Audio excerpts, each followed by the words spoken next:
Quando se observa o filme toma sob a lente interpretativa proposta pelo título A Garota da Capa, a narrativa revela uma complexidade emocional que vai além da simples história de ascensão e visibilidade, transformando-se em uma reflexão contínua sobre como a imagem pública pode tanto iluminar quanto obscurecer a identidade pessoal. E desde o primeiro instante em que a câmara apresenta a protagonista diante de uma vitrine que reflete múltiplas versões de seu rosto, o espectador é convidado a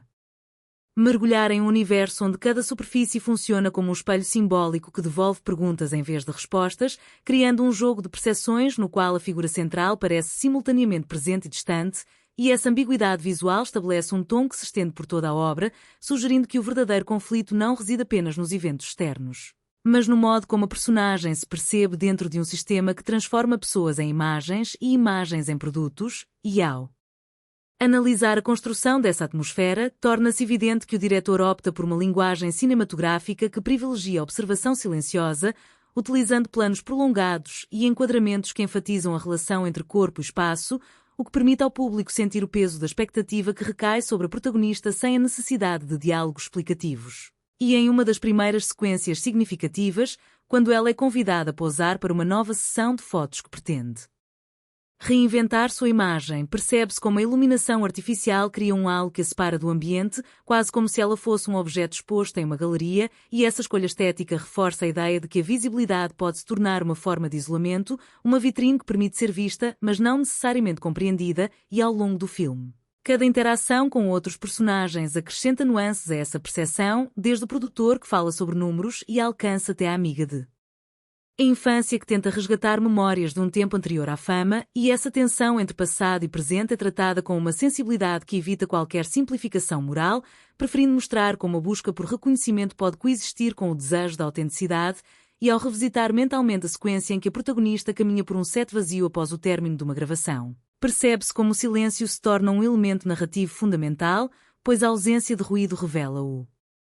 contraste entre o espetáculo e a solidão que o segue, e essa solidão é capturada por meio de enquadramentos amplos que diminuem a figura dela dentro do espaço, sugerindo que a grandiosidade da imagem pública pode reduzir a escala da experiência pessoal, e essa abordagem se repete em diferentes momentos, criando um padrão visual que reforça o tema central da fragmentação identitária. E ao refletir sobre a cena em que ela observa uma antiga fotografia sua em um álbum familiar, torna-se claro que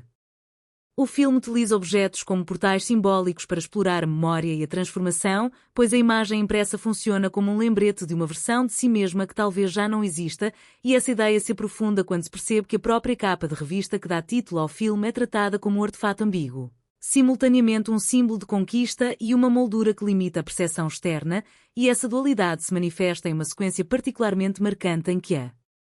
protagonista participa de um evento público e sorri para uma multidão enquanto a câmara lentamente se aproxima de seu olhar, revelando uma expressão que mistura confiança e cansaço, e é nesse instante que o filme sugere que a verdadeira narrativa se desenrola no espaço entre o que é mostrado e o que é sentido, e ao comparar essa abordagem com outras representações cinematográficas da fama, percebe-se que Tom adota uma postura mais introspectiva, evitando dramatizações excessivas e optando por um ritmo que permite ao espectador acompanhar as mudanças internas da personagem de maneira gradual, e essa escolha narrativa se reflete também na trilha sonora, que utiliza composições discretas para criar uma atmosfera de contemplação, reforçando a ideia de que a jornada da protagonista é tanto externa quanto interna, e ao longo do filme a cidade onde a história se passa assume um papel quase de personagem, com suas luzes e reflexos servindo como pano de fundo para a exploração da identidade em um contexto urbano, e essa relação entre indivíduo e ambiente é explorada de maneira particularmente eficaz em uma sequência noturna em que a protagonista caminha sozinha por uma rua iluminada por letreiros, e a câmara a segue em um movimento contínuo que sugere tanto deslocamento quanto permanência, como se cada passo fosse uma tentativa de encontrar um equilíbrio entre as múltiplas versões de si mesma que coexistem dentro dela, e ao pensar na recepção emocional dessa cena, lembro de uma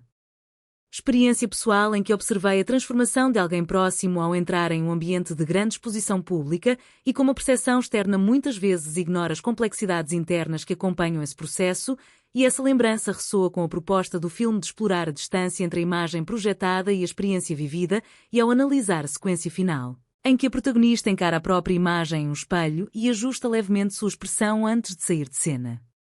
Percebe-se que o filme não busca oferecer uma conclusão definitiva, mas sim abrir espaço para a continuidade da reflexão, sugerindo que a identidade é um processo em constante construção, moldado por interações, expectativas e escolhas pessoais, e essa abordagem demonstra uma maturidade narrativa que convida o espectador a participar ativamente da interpretação, transformando o ato de assistir em um diálogo silencioso entre a obra e a experiência individual de cada pessoa, e ao considerar o impacto duradouro de Toma, torna-se evidente que A Garota da Capa funciona como uma metáfora poderosa para a relação contemporânea com a imagem, uma relação marcada por visibilidade constante e pela necessidade de conciliar a autenticidade com representação, e essa tensão é explorada de maneira consistente ao longo do filme, criando uma obra que permanece relevante não apenas pelo que mostra, mas pelo que sugere, e ao finalizar esta análise inicial, fica claro que o verdadeiro mérito do filme reside em sua capacidade de transformar uma história aparentemente simples em uma meditação profunda sobre identidade, percepção e pertencimento, convidando o público a refletir sobre as próprias máscaras e sobre o papel que cada um desempenha em um mundo onde a superfície muitas vezes se torna a principal forma de comunicação.